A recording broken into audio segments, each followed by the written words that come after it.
Genesis chapter 3. Now the serpent was more subtle than any beast of the field which the Lord God had made. Now you can guess who the serpent is.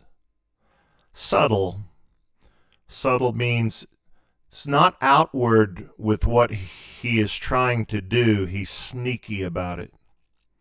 And he said unto the woman, Yea, hath God said, Ye shall not eat of every tree of the garden? And the woman said unto the serpent, We may eat of the fruit of the trees of the garden, but of the fruit of the tree which is in the midst of the garden, God hath said, Ye shall not eat of it, neither shall ye touch it, lest ye die. And the serpent said unto the woman, Ye shall not surely die, for God doth know that in the day ye eat thereof, then your eyes shall be opened, and ye shall be as gods, knowing good and evil. Now backing up just a little bit, for God doth know. Doth just means does. And when the woman saw that the tree was good for food, and that it was pleasant to the eyes, and a tree to be desired to make one wise, she took of the fruit thereof, and did eat, and gave also unto her husband with her, and he did eat. And the eyes of them both were opened, and they knew that they were naked. And they sewed fig leaves together, and made themselves aprons. And they heard the voice of the Lord God walking in the garden in the cool of the day.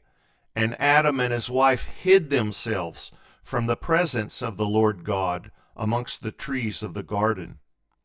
And the Lord God called unto Adam, and said unto him, Where art thou? And he said, I heard thy voice in the garden, and I was afraid, because I was naked, and I hid myself.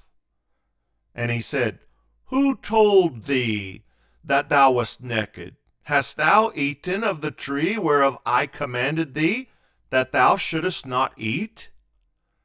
And the man said, The woman whom thou gavest to be with me, she gave me of the tree, and I did eat. And the Lord God said unto the woman, What is this that thou hast done? And the woman said, The serpent beguiled me, and I did eat. Beguiled means tricked. He tricked me. And the Lord God said unto the serpent, Because thou hast done this, thou art cursed above all cattle, and above every beast of the field. Upon thy belly shalt thou go, and dust shalt thou eat all the days of thy life. And I will put enmity between thee and the woman, and between thy seed and her seed. So seed is offspring. It shall bruise thy head, and thou shalt bruise his heel. Unto the woman he said, I will greatly multiply thy sorrow, and thy conception.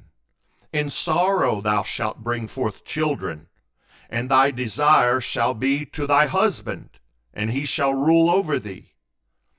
And unto Adam he said, Because thou hast hearkened unto the voice of thy wife, and hast eaten of the tree of which I commanded thee, saying, Thou shalt not eat of it, cursed is the ground for thy sake. In sorrow shalt thou eat of it all the days of thy life. Thorns also and thistles shall it bring forth to thee, and thou shalt eat the herb of the field.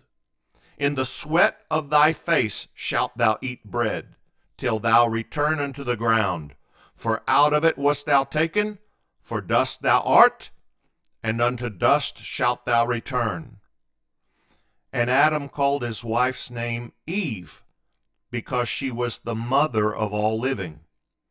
Unto Adam also, and to his wife did the Lord God make coats of skins and clothe them. And the Lord God said, Behold, the man is become as one of us, to know good and evil. And now lest he put forth his hand, and take also of the tree of life, and eat, and live forever. Therefore the Lord God sent him forth from the Garden of Eden to till the ground from whence he was taken. So he drove out the man, and he placed at the east of the Garden of Eden cherubims. Now cherubims are like giant angels, really powerful angels, and a flaming sword which turned every way to keep the way of the tree of life.